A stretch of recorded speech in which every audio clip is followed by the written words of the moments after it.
a very humbling introduction. Thank you so much. That was very kind. Thank you so much for coming. I'm really pleased to see each of you individually and on all of you collectively. Here's what I'm going to do. I'm mainly going to be reading a paper. And I will try to read my paper with most exciting, energized voice possible. But if it works better for you to close your eyes while listening to me read, I will not be offended in any way. So I hope to engage you. And if at any time you can't hear me, or if you'd like me to slow down, please just let me know with a show of your hand or anything else like that. I'm happy to take it down a notch. I'll just read a teensy bit, and then what I'm going to do is I'm going to play the flash mob that I'm talking about on mute while I'm talking. So you'll have a sort of a dual experience there, and then I'm just going to plow right through the rest of my paper. I think I've timed it. It should take about 25 minutes or so, totally, okay? Alrighty. In late September 2009, a colleague sent me a link to a YouTube video entitled Major Flash Mob, Black Eyed Peas, I Got a Feelin'. Though I often bristle at forwarded emails, rolling my eyes at recommended links to some sort of fabulous online content, in this instance I obliged my colleague's recommendation and clicked on the link. This particular colleague and his YouTube videos had become a reliable source of entertainment for me in the previous months. The last time that he sent me a flash mob video, which he titled Why I Got Into Theater, I was thoroughly satisfied watching 3 minutes of intergenerational dancing in an Antwerp train station, choreographed to the song Do Re Mi from The Sound of Music. Watching that video more than a few times, I must admit, I thought to myself, I get it. This makes me feel uplifted. I waited for my rather slow computer to load this new video, looking forward to whatever might be on the other side of this alleged major flash mob. What transpired in the next several minutes was a carefully organized theatrical event designed to make me, as the at-home viewer, feel in the following order. First, curious, next, surprised, subsequently impressed, and finally, touched. In a choreographed dance that ultimately included over 21,000 performers, a few of whom obviously had a dance background, most of whom were somewhat ordinary movers, I watched several blocks of Chicago's Michigan Avenue become engulfed in unison human movement. The gestural sequences involved in the choreography were not extraordinary. By design, I suppose, most of the movement was created so that anyone could do it. But in the progression, from one solo woman dancing all alone in a sea of bodies standing still, to a half a dozen moving together, to hundreds, to thousands, all performing in synchrony to a live song by the Black Eyed Peas, this was very emotionally provocative for this at-home viewer, watching on a tiny laptop screen in my quiet house.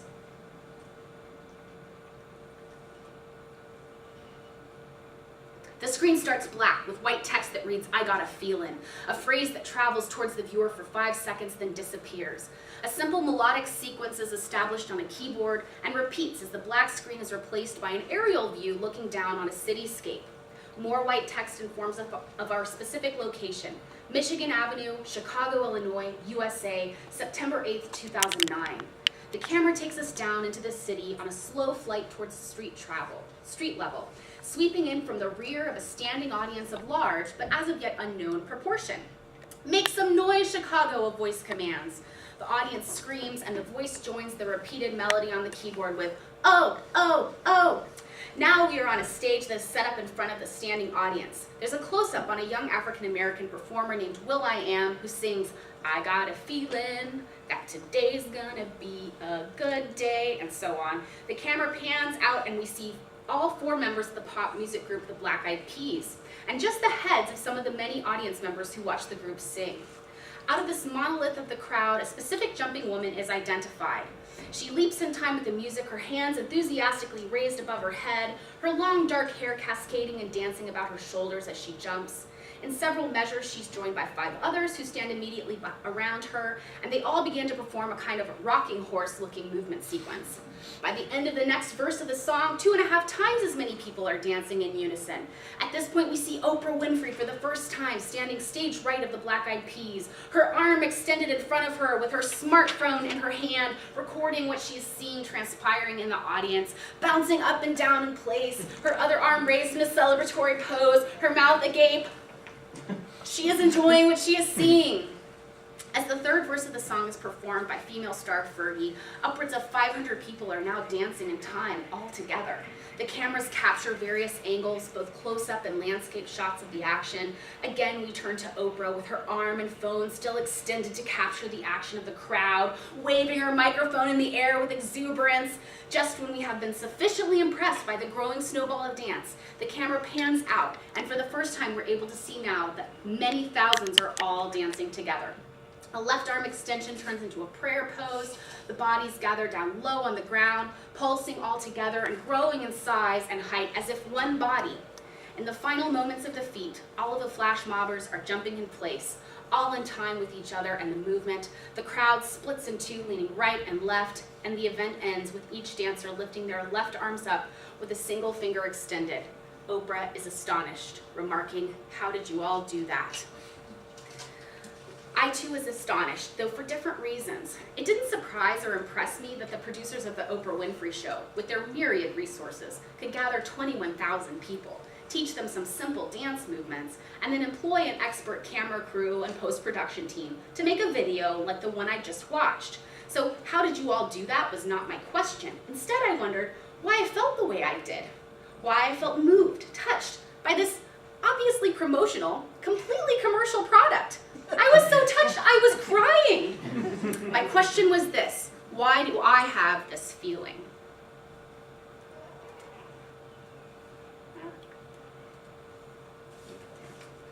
All right, the first half of the 21st century played host to a rise in the popularity and notoriety of the flash mob. Do-it-yourself, youth culture-inspired events, organized largely through social media sites and mobile communication devices. Flash mobs have been held up as evidence of innovation in urban sociality and reinvention in and of urban spaces. While the objectives driving these public performances have been myriad, running the gamut from the overtly political to the intentionally naive and whimsical, the events were somewhat consistent in their formal ingredients and their containers. Mass assembly plus sudden, unusual movement located in a public space. In San Francisco, there were Valentine's Day pillow fights in Justin Herman Plaza. In New York City, there was a frozen Grand Central Station. In London, 4,000 people turned out to dance to the sounds of their own iPods at Victoria Station.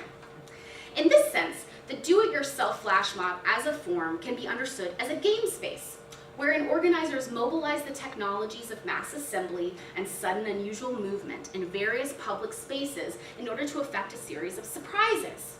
Some of the common surprises one might expect include the surprise text message invitation to the event, the surprise among participants to find out, oh hey, others are here, the surprise of those unwitting spectators who happen to be present in the space, the surprise of various authority figures charged with managing the public space, and finally perhaps the surprise of the general public who would hear about the event on the evening news.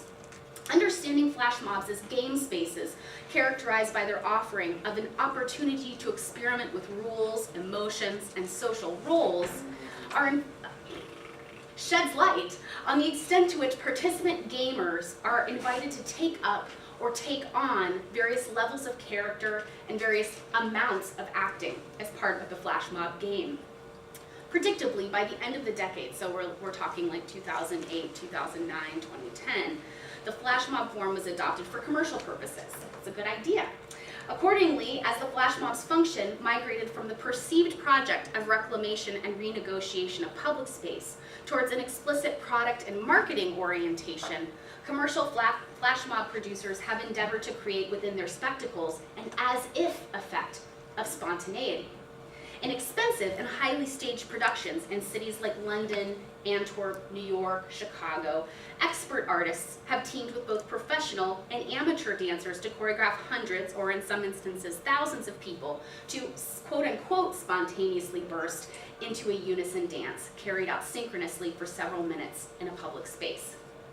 So commercial flash mob choreographers, in conversation with their film crews, have tasked themselves with generating a feeling within online spectators through the dynamic interaction of performers and technologies that the hundreds or thousands of participating dancers all just happen to be spontaneously and synchronously responding to the amplified music simultaneously. So whereas the spontaneity of the DIY flash mob was located at the conceptual level, hey, let's have a mass pillow fight, and the logistical level, I got a text that says a pillow fight in Justin Herman Plazas, I'm going. The spontaneity of the commercial flash mob has been necessarily a dramatization as such. That these big budget commercial enterprises with their professional choreographers and directors, camera crews, editing teams, and well-rehearsed casts are able to amplify the live flash mob's technologies of mass assembly, spontaneity, use of public space, and surprise is no surprise as such. However, the process of amplification that takes place in the shift from the live, like do-it-yourself, to the mediated commercial experience of the flash mob effectively and affectively changes aspects of the game. Whereas the game, as it's constructed in the live form of the flash mob, and I realize live versus mediated, I'm playing fast and loose because both of them are live and both of them are mediated, but just work with it's a reduction. So I'm sort of going with live for the do-it-yourself version and mediated for the commercial version. So whereas the game, as it's constructed in the live form of the flash mob, mobilizes the elements of mass assembly, spontaneity, and use of public space in order to effect a surprise primarily within and among those spectators who are present in the space, the recorded ephemera of which is circulated in the context of a fait accompli. The game involved in the commercial flash mobs is designed principally to be circulated in the mediated forms. This amplification and extension of live flash mob performance technologies in these commercial mediated forms constitute a kind of intensification or gamification of at-home viewers' emotional experience. Whereas the commercial flash mob's live antecedents were built on a gameplay structure in which spectators were to experience the emotional state of surprise, the emphasis was on cultivating an emotional and social experience for the actor participants.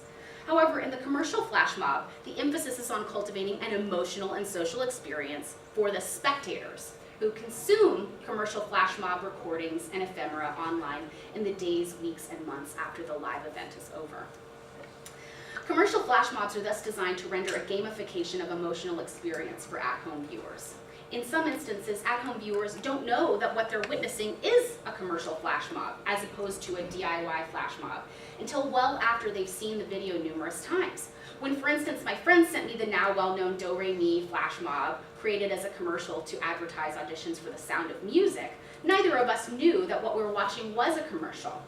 It wasn't until I began investigating the origins of the video further that I came to learn it was a highly produced commercial artifact, which raises questions about the authenticity and legitimacy of what I was seeing/feeling.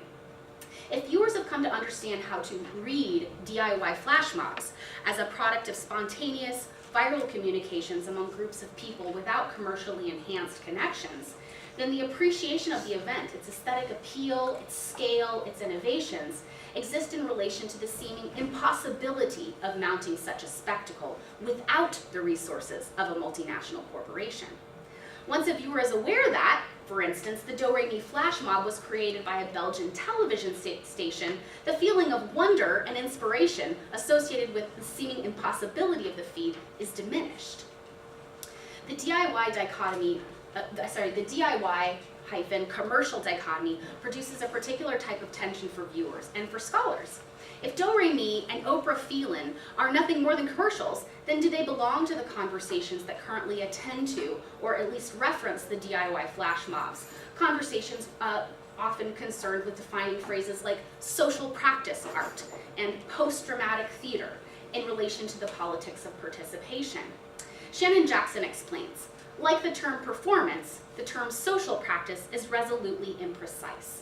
It joins other unwieldy vocabularies coined as catch-alls to help us understand a variety of post-studio practices in contemporary visual art, as well as the post-dramatic practices in contemporary theater.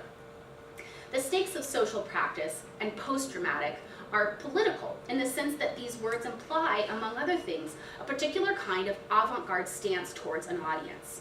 Jacques Rancière, and most notably his work The Emancipated Spectator, is quote-unquote ubiquitously invoked by contemporary art critics and artists and considered to be an art world favorite because his work provides theoretical validation for an already cherished set of beliefs about the political function of an artwork. Rancière, who is interested in ruptures or moments of categorical crisis that can no longer hold up social hierarchies on the one hand or aesthetic divisions on the other, with the emancipated spectator, attempts to transcend the false opposition between an immersive notion of theater, in which the viewer passively consumes the material presented on stage, and a theater that seeks to activate the spectator by collapsing the barrier between stage and audience. That's a quote from Grant Kester, that last bit that I just read. Certainly, the DIY flash mob has served as a catalyst for consideration within these discussions regarding work that resides in purpose-built theatrical spaces, as well as work created for site-specific purposes, installations, and other environments. But the commercial flash mob exists in a kind of theoretical netherworld. On the one hand, some of the same modes of communication and transmission productive of the DIY flash mob were used in the generation of the commercial flash mobs. However, the presence of the corporate producer complicates the identity and reception of the commercial flash mob and presents particular challenges for theory. The flash mob was recently declared passé on a listserv, professional organization listserv that I'm on, and a lot of people are like, we're over it, it's done. Because it's seemingly been denuded of its political potential, co-opted as such by the very institutions that the early DIY organizers presumably sought to critique. In this sense, the commercial flash mob as a form has been relegated to the status of perhaps any other such mediatized form modeled on a live form, in that, according to Philip Oslander, it eventually usurps the live form's position in the cultural economy through its simulation of liveness that appears to denounce simulation while really furthering its dominance. There is still, however, a need to unravel particular aspects of the reception of these commercial flash mobs among the millions of spectators like me who view the recordings of the events in the days and weeks after they take place, watching from computer screens. I'm particularly interested in a bunch of spectators' comments that I looked at, accounting for overwhelmingly positive feelings, with frequent references to tears of joy experienced in response to videos of commercial flash mobs. Thousands of responses posted on YouTube and other sites indicate that spectators experience a strong sense of pleasure when viewing these events online, which may suggest that even though the flash mob as a form is no longer at the cutting edge, flash mob ephemera seems to have an abiding resonance for online audiences and are thus worthy of investigation. In the second half of my presentation, rounding it out here, I have endeavored to engage the question of the preponderance of evidence of joy, reflective of perhaps an economy of happiness that spectators express in the context of viewing these videos, contemplating these reception texts through the lens of cognitive science. What sorts of useful information might we derive by analyzing these events through a cognitive studies lens? My hypothesis is that an element of viewers' pleasure, particularly the sensation of tears of joy, relates to how these commercial flash mobs have been carefully choreographed to amplify a simulation of hyper-liveness embedded within this live event through the generation of individually and collectively performed spontaneous synchronized movement in response to music. In examining the ways that spectators account for the somatic satisfaction that they feel when viewing these videos, Damasio's contention is that feelings play out in the theater of the mind. I understand Damasio's use of mind in this case to refer to a unified subjective mind-body. At the same time, I'm very interested in applying Ted Warburton's recent investigations into the language of embodiment as it pertains to dance in action, proposing that it's not only through performing dance, but also through viewing dance, that an individual body might find subjective expression through dance. So dance expression isn't just about me, the dancer, but dance expression occurs when I'm watching dancers dance. Damasio helps elucidate the significance of spectators' experiences of joy when he writes that what defined the pleasurable feeling of these moments, what made the feeling deserve the distinctive term feeling and be different from any other thought, was the mental representation of parts of the body or of the whole body as operating in a certain manner. Feeling, in the pure and narrow sense of the word, was the idea of the body being a certain way. So I'll just say that one more time. Feeling is the idea of the body being in a certain way. Placing a central focus on spectators' feelings of happiness as a form of thinking reveals a submerged set of possibilities about the significance of the reception of these commercial flash mobs. For viewers, the pleasure that is experienced is associated with their interpretation of the performance of spontaneous synchronicity as an idea of the body being a certain way. So it's the idea of the body being spontaneously in synchrony with other moving bodies. Specifically, the appeal of this idea of the body as being in spontaneous kinetic synchrony with music, as explained by a research team led by neuroscientist Peter Giannata, who claims that movement in response to music is a fundamental function within human cognition. So this is like he studies situations where people are sitting and he just starts playing music and he just watches when they start to move, tap their finger, tap their toe, something like that. He's fascinated at that moment. Giannata refers to this function as the groove factor, and he's used MRI technology to locate this human impulse in the embodied minds of his non-dancer subjects. Taking into account Giannata's contention that the groove factor is in fact an organic, inherently appealing element of reception embedded within human consciousness, sheds new light on spectators' experiences of pleasure when viewing commercial flash mobs. Perhaps spectators experience feelings of joy in response to commercial flash mobs' performance of spontaneous, synchronous dancing to music because it evokes in them an idea of the body as cognitively desirous of moving organically, spontaneously in response to music. So to this end, I'd like to propose that for viewers of commercial flash mobs, feelings of joy constitute a form of embodied thinking, of contemplative reasoning, and a unique form of the consciousness of the spectator that we might characterize as kinetic receptivity. I'm using the phrase kinetic receptivity in order to amplify the dynamic nature of dance spectatorship, so that the pleasure dance spectators experience when watching others dance can be contextualized within the growing understanding of the cognition of dance spectatorship. In order to substantiate my claim for a kinetic spectatorship or dance of the spectator as it occurs within these commercial flash mob viewings, I'll briefly present here some ideas from Wolf Singer and Annette Hartman, who've substantially informed our understanding of the embodied and embrained nature of spectatorship and the active, rather than oft-assumed passive relationship between the information that a spectator receives and the spectator's body in the reception of dance videos. Neurophysiologist Wolf Singer's position is that all new information received by the brain is organized in relationship to existing memories stored inside the brain, right? I've got this stuff, and they're like, oh, what's this? It looks like something I've seen before. Very simple, right? How does this impact our understanding of the viewing of flash mobs by a presumed large non-dancer spectator population? It seems that one significant aspect of this argument to keep in mind is that when spectators view a video in which flash mob participants are dancing, that information automatically arranges itself in relation to other information and associations that spectators have about what they're seeing.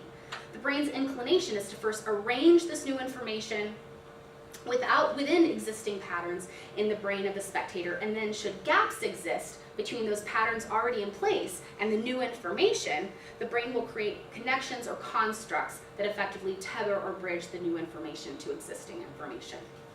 So then Annette Hartman takes Singer's work a step further by framing all modes of reception involved in spectatorship as inherently physical processes. Hartman points out that it's not only performing movements oneself which forms the physical memory, but that visual perception and imagination also contribute to and are constitutive of the physical memory. This lays the groundwork for an increasingly reciprocal, interdependent understanding of the relationship between performing dancers and moving spectators in a kind of dance of spectatorship, which aids in the appreciation of the embodied physical nature of spectatorship. Whereas kinetic receptivity identifies and begins to account for the dynamic nature of watching others dance, the dance of spectatorship suggests a kind of game that takes place between performers and audience members. The dance of spectatorship in this case occurs in the space between action and reception. Temporally, the dance of spectatorship is initiated in the delay between the execution of the choreography and the audience's embodied response to what they've witnessed. I lost a page. I'm going to find it. Oh, thank goodness. Okay. But how do we get from these claims of active spectatorship and Hartman's dancing spectator to an understanding of flash mob video viewers' feelings of joy? An active spectator is not necessarily a gleeful spectator. And there are plenty of comments online in response to these commercial flash mobs that are expressions of disgust and critique. Dance scholar Yvonne Hagendorn ponders this very question of reception when he writes, "Ever since I first saw a dance performance, I wondered why it is that I'm sometimes fascinated and touched by some people moving about on stage, while at other times it leaves me completely indifferent." Hagendorn proposes that insight into this phenomenon of relative appreciation can be drawn, here again, from neuroscientific discoveries, suggesting that humans have an aesthetic preference for those stimuli closely tuned to the respective sensory areas in the brain, which kind of goes back to Singer, doesn't it? It's what already exists there. And so then Hagendorn is simply saying, not only does the new information connect to stuff we already have, but we're probably more likely to like it if it connects to something we already have. Presenting a sequential analysis of the complex intersection of various visual processes that take place when watching a dance performance, Hagendorn argues that viewers' relative experiences of euphoria and frustration in watching dance could be associated with the observed dance performance's deviation from and correspondence between the actual motion trajectory of a moving object and the trajectory as predicted by the brain of the observer. As relative deviation from or correspondence between the actual motion of bodies that a viewer observes and the viewer's brain's predicted trajectory of the moving body gives rise to two distinct emotional responses analogous to the euphoria and frustration of catching or missing a ball. Arguably, if I was looking at something different, if I was looking at perhaps more contemporary dance, more avant-garde dance that popular audiences are unfamiliar with, potentially frustration that they might experience might be around not being able to connect. Why are the dancers' bodies moving in that way? Whereas maybe audience members who are accustomed to seeing that choreographer's work or things that are sort of more up to the moment might be, oh yes, yes, I knew that was coming. So there's that relative satisfaction. Of course, with most of the popular commercial flash mobs, out of necessity, the choreography is very simple, so that lots and lots of people can do it. And hence, it's also probably really appealing because people recognize it as something that's familiar to them. The phenomenon that Hagendorn describes is called perceptual anticipation, and he uses the literature on how prediction and reward operate in the brain to argue that brain regions associated with prediction errors may also account for at least some of the emotions we experience when watching dance. So returning to our example, we can now read and reread the performance text and the online responses in light of what Janata and Singer, Hartman, and Hagendorn have to offer regarding the neurophysiology of the dancing spectator, contemplating the extent to which the pleasure that viewers express is attached to these cognitive functions. As commercial flash mob videos generate feelings of pleasure within viewers, we can speculate that some spectators may be watching them repeatedly, perhaps as a means by which to effectively reproduce this feeling state within themselves. These types of choices further amplify viewers' perceptions of a co-presence among users on the internet.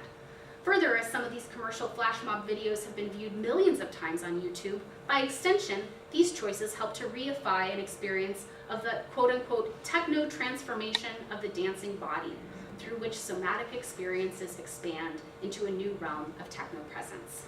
Thank you.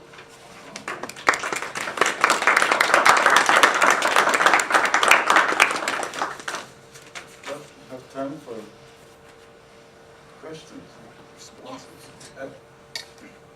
Lots of questions and comments. One of which is, we need to talk about how speech perception works. Okay. Because you just described how speech perception works.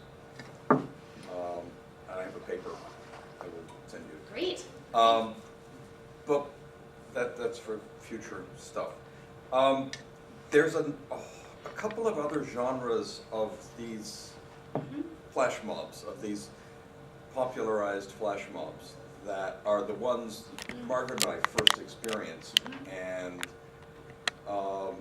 do not involve movement, but they do involve music.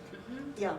There are ones involving opera or other vocal performances where one person starts and then, I mean, clearly these are organized. They're not commercial in the sense that they're normally organized by performing arts groups like an opera company. The other kind, not quite as common, but the Detroit Symphony has done one and may do another one. That's for a later discussion. Where someone hauls out a violin and starts playing something like, in the case of the DSO, Beethoven's Ninth, the main theme of the fourth movement. And then other violinists wander up, and then violists join, and then there's a trumpeter, And if you assemble a group, they did it in IKEA about 3 weeks ago. It's online. Oh. But they don't involve movement. But they still generate both the instrumental ones and the opera ones generate this feeling of joy and tears. They're not commercial, but they do get reproduced millions of times. I mean, the ones that we know about have been seen many, many times. And admittedly, there are ones like the freezing in Grand Central Station that are not commercial either. And those are. There seems like there's a whole bunch of intermediate stages between the truly spontaneous let's have a pillow fight and the truly staged, literally in this case staged, where it actually has a stage. But there seems like there's a whole continuum in the genre. That's a great point, and I'd love, and I really appreciate any sort of insights or feedback, because I'd like to take this work and develop it, particularly in light of ideas around the use of space. So I'm really interested in, there's a whole other set of analysis that needs to be done about the way that space has been cordoned off here, versus the sort of perception of a free area of space that then becomes cordoned off only by human bodies or human movement alone. So the use of space is really fascinating in all of these, and yeah, thank you for that, Jeff. Yes?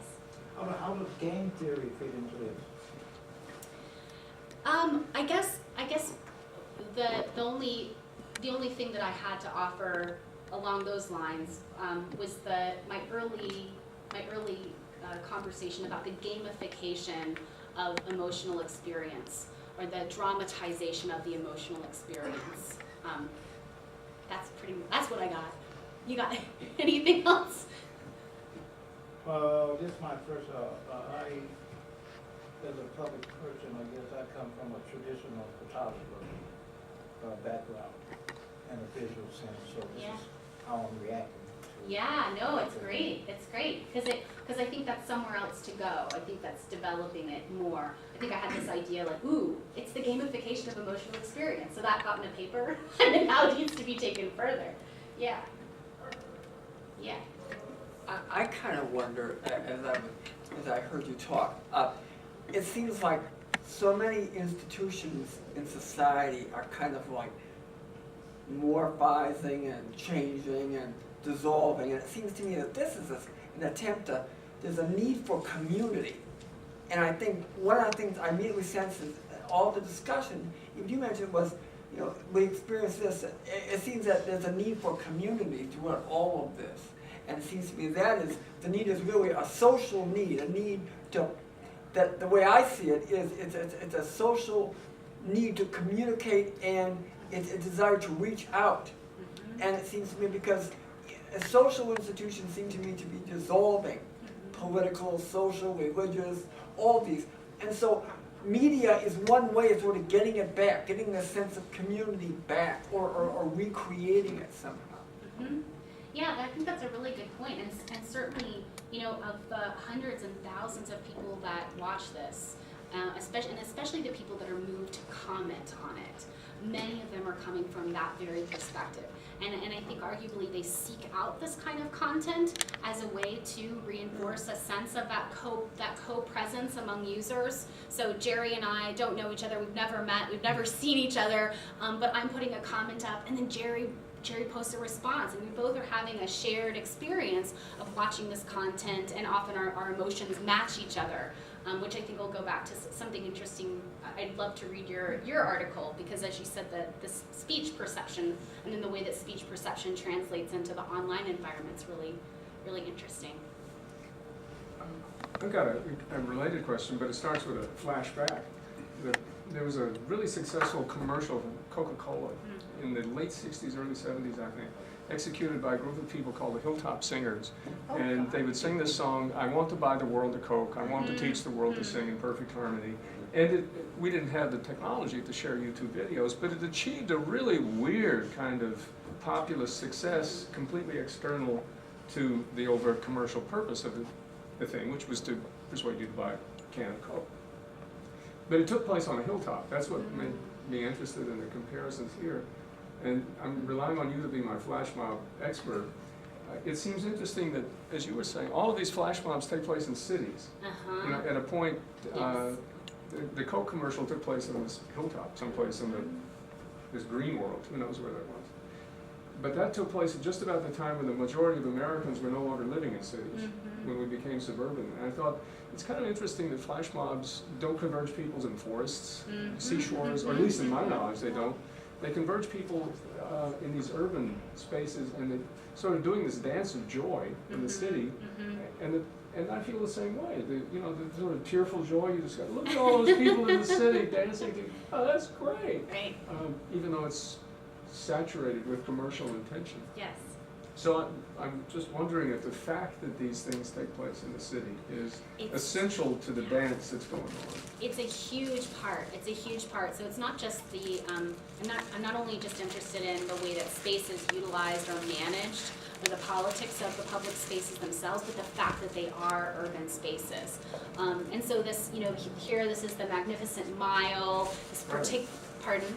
Yeah, this particular place in Chicago, and then, you know, again, it's London, it's Antwerp, it's New York City, it's often not mobilized. And then the way that the idea of doing a flash mob translates when it's put into other cities that have different kinds of population density, and how peculiar that conceivably can be read. So especially like the I'm really interested in pursuing the dissonance between between the actual experience of the city versus the performance of the city that's happening in these different flash mob environments. Yeah. Yes. Well, I think the city is also, because at least the earliest ones I saw, the spontaneous ones, I like DIY for them, DIY, is that things have to be happening around it. So I will send you the link to my favorite one, which takes place in a public market in Spain. And there have to be enough people there shopping or selling food or delivering food in order for something spontaneous to happen where it wouldn't happen. And I think that may be part of it also. Yeah. So, I have another comment, if I may. You were suggesting that the difference between pleasure and disgust or lack of interest anyway is partly a matter of categorization. If you can categorize, then you feel more pleasure with it. I don't know if you've ever read Henri Bergson on humor. No. He suggests exactly the opposite. Which is that humor arises from the fact that you don't expect. That it's the unexpected, the if you want, I'm guessing now in categorization terms, the shock of something that doesn't fit. So I don't know what to make of this, Mary. No, I think it's I just great. offer it to you as Well, it is, because it's interesting. It's whether this is a comic space. I mean, it employs humor. There's definitely an element of humor, and that plays itself out. And you could do a really interesting comic reading of the whole thing, particularly when you're looking not so much at this one, but when you look at the more conventional ones where there's an environment where stuff's happening, and then they've got the look of like, so like, what's happening there? And at first they're Always suspicious, and with then they're clapping. thumbs, yes. Yes. So I think that would be very useful for them. Okay. Yeah. Yes. I really like the way that you were sort of connecting the cognitive stuff. As you're developing it, if you want to go sort of expand the bibliography in a different way, some of what you're talking about reminded me of, I don't know if you're familiar with Alan Merriam, who's an anthropologist of music. No, anthropologist. How do I spell Merriam? Merriam, M-E-R-R-I-A-M. Thank you. Sure. Sort of an important figure in ethnomusicology, which is my background. But he's got this theory, essentially the functions of music around the, drop yourself anywhere on planet Earth, and when you hear music, it's probably doing one of these 10 things. Right. One of them, of course, is physical response, which is pretty obvious here. But another one that comes to mind for me is what he called the integration of society. Yes. And I wonder if that addresses the need for community that you're discussing. And I'm just thinking, if you want to expand this in a sort of ethnomusicological, anthropological direction, that may be something to look into also. That's so I can send you a very citation useful. if you want. Please, that would be great. Thank you. Can you send it to me too? Oh yeah, sure. in the front. Hi. Yeah, hi. I think I had a similar question to one that came before, or a couple that came before. But so you mentioned that flash mobs have become kind of passe, and I think they kind of have to, because I mean, at least for me, like I wouldn't call this a flash mob, Right. like in my definition Yeah. of flash mob, because it's not taking place in a, when there's like, so it's not spontaneous in the right kind of way. There aren't bystanders, and my Right. intuition is that flash mobs are for the bystanders. Yes. And then so they kind of have to become passe, because I think like if I were to be around like if someone were to start a flash mob like in this room right now, you're like, oh my god, it's another flash mob, right? Like, like if you know it's coming, you know what it is, it's sort of like not exciting in the right kind of way for it to be a flash, like for it to be enjoyable, I think in some way, otherwise it's kind of annoying. Exactly. At least that's my impression. So then when they're put on YouTube, right, it's not like, it just becomes sort of another performance. Yes. And then you can kind of enjoy it in a way that's not, I don't know how to categorize it, but it seems No, like I it's think not it's such an important point, because the moment has come and gone. yeah. It's come and gone, and so they're still employing the language associated with the flash mob and talking Yeah. about spontaneity. Like if you look at the Oprah Winfrey website or that Yeah. sort of thing, they're mobilizing the rhetoric associated with that, because they've stolen it essentially, they've co-opted it for their own purposes. Yeah. But yeah, that's the thing I'm still sort of trying to figure out, which is this idea of the bystander. Yeah. Am I now, with my materials, with my equipment, thank you so much for coming, with my various equipment, have I actually put myself in a space of the bystander? Am I a bystander just waiting for something to come across my screen or Facebook? You know what I mean? Have we sort of put ourselves in that position that we would have been? So we were trying to replicate something, this as-if spontaneity that would happen in the DIY flash mob. I'm, shopping for fish, and then, oh wow, Jerry's singing. Sorry, Jerry, I keep using, you're just right there. Jerry's singing, and now it's Margaret too, and Walter, amazing. But instead now, because people aren't, out in the world, am I now here in the world waiting for something to But I come was gonna say, that's kind of what I was trying to say, which is like if I were I would probably really like this video if you sent it to me, like by email. Like I really would. I would watch it and be like, oh, this is so great. But if I was walking by that park, I'd probably be like, and like. And you wouldn't even be allowed to. That's the strangeness of this. But there's a whole nother angle that I'd like to look at, which is just like this within the Oprah enterprise, the way that they blocked off the entire street. So I wouldn't have even been allowed to be anywhere near that street because it had been completely created for this surprise for Oprah, as if she didn't know what was happening. Yeah. Yes. So I just wanted to pick up on something that Jeff said about the sort of range of categories. Yeah. Because I too was thinking about, so I'm from political science, so I'm interested in power and I'm interested in political economy and things like that. I was thinking about the difference between, mediated types of displays for commercial and marketing purposes. Yeah. And live or do-it-yourself or whatever terminology we're going to use. Yeah. The not-for-profit seems to, that not-for-profit category of still mediated or designed or less spontaneous, or I don't know what terminology you'd end up, seems like a really important category, because to contrast with something like this, more so than the pillow fight. Yes, that's right. And I think that it might be an interesting contrast if you decide you want to engage more with issues of community and identity. Yes. Because the one that leapt to mind for me that I've seen recently was one that friends sent me from Mexico, although I think it was in Spain, and it was an orchestra coming out to a square and sort of playing one instrument at a time, and it really, the whole thing left this overwhelming impression of a community rediscovering a identity that connected them to classical music and shaped sort of the definition of who each person on the screen was. That was the impression that it gave me. I don't know, I was thinking about definition of community. So, a bunch of families in a square in Spain on a Sunday when they weren't doing anything cultural with their kids. Was that the Ode to Joy one? The Ode to Joy Yeah, one. I've seen it Where was several- it? Was it in Spain? I don't know if that was Spain. I was going to say Belgium, but it's Europe, definitely. Yeah, it was sent to me from colleagues in Latin America, so I just assumed Spain as a result. Yeah, anyway, No, that's great, and the role of the organization, so the role of the organization in staging something versus just an individual person you know, staging. marketing for social good versus Yeah. marketing for crass commercial Yes. purposes. There, You know, taking public space and bringing something Mhm. to that public space that, you know, what's the content of what you're putting Yeah, in your city?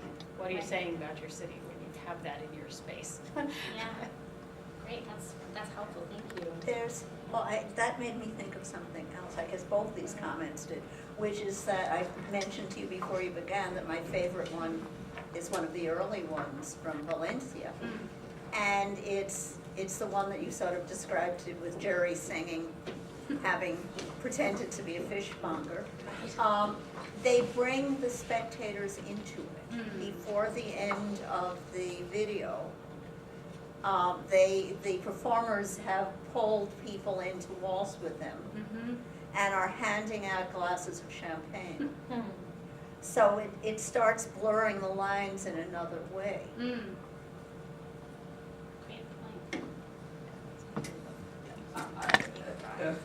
She got me to thinking about advertising, how modern advertising manipulates our emotions in so many different ways. I mean, on television, on the screen.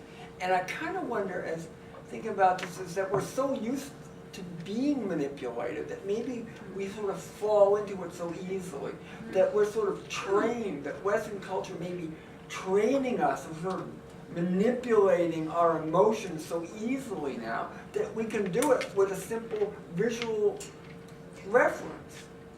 That our emotions just get so worked up because we're sort of trained like a rodent, for lack of a better phrase. You know what I'm saying? It's sort of like if you're trained in it, you know, you're watching on television, you see it when you go out, and you're sort of like trained. Each little thing is sort of like a little piece of cheese. Oh, sure. Well, and that's part of the reason why I was a little bit, thank you, Margaret. Thank you. I was a little bit embarrassed / ashamed of having the reaction that I did.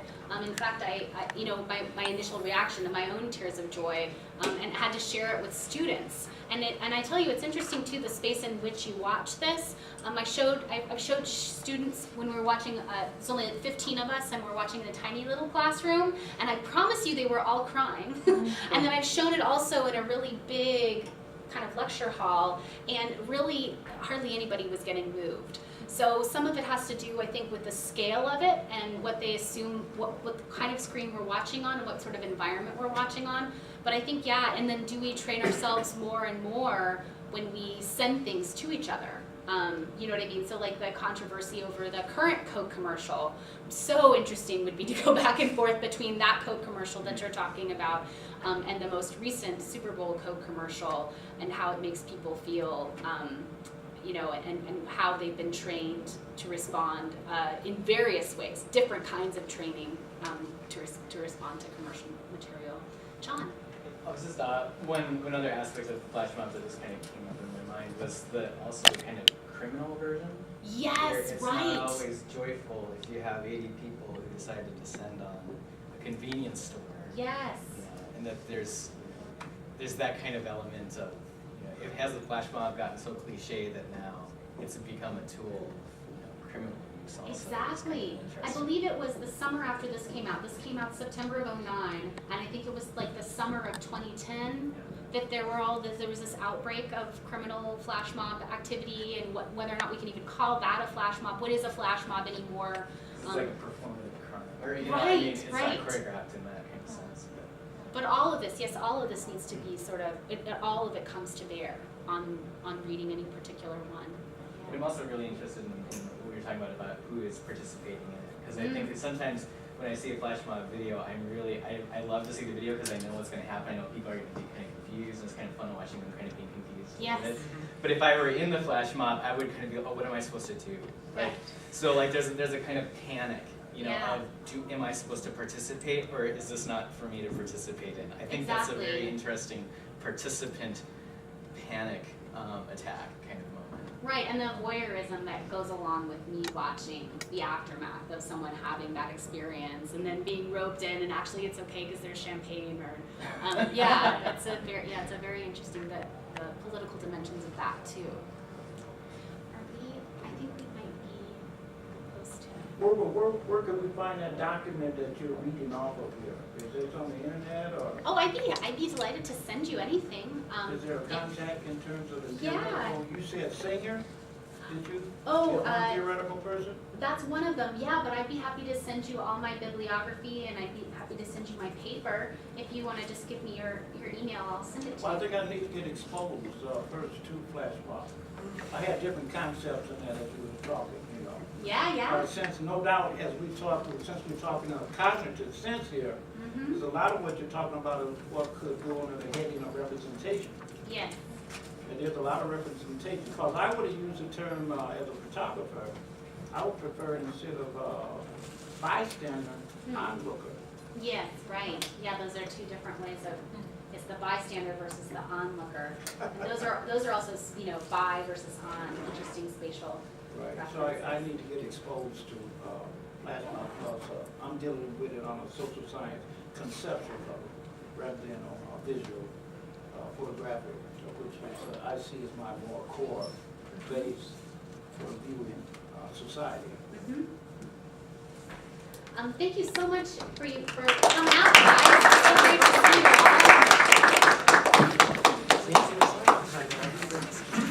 Sorry,